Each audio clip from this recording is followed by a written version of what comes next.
মোৰ আন্তৰিক শুভেচ্ছা থাকিল আৰু মই আপিল কৰিছোঁ যে আমি এই গণতন্ত্ৰ দেশৰ যে সকলো অধিকাৰ কাম কৰাৰ সকলোৰে সমান সকলো জাতি জনগোষ্ঠী সকলো শ্ৰেণীৰ ৰাইজৰ প্ৰতি আমি লক্ষ্য ৰাখি পেলাই আমি সন্মান দি পেলাই আমি কাম কৰি যাম এই BTC অঞ্চলত। সেইটোৱে মোৰ মানে এটা আপিল বা এটা বিশ্বাসত কৰিছোঁ।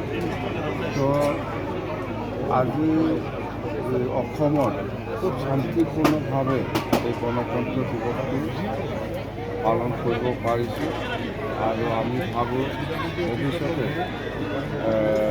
অসমত আজিৰ নিচিনা শান্তিপূৰ্ণভাৱে গণতন্ত্ৰ দিৱসটো যাতে পালন কৰিবলৈ পায় সকলো ৰাইজে নিশ্চয় ভূমিকা দিব মই কামনা কৰিছোঁ।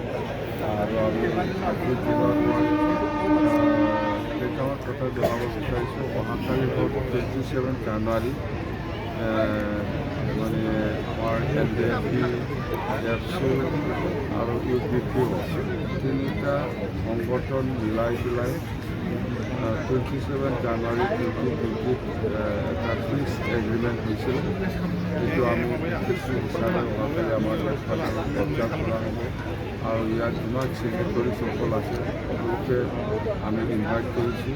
আমি একেলগে এই পিচ এগ্ৰিমেণ্টটো যাতে অবজাৰ্ভ কৰিব পাৰোঁ।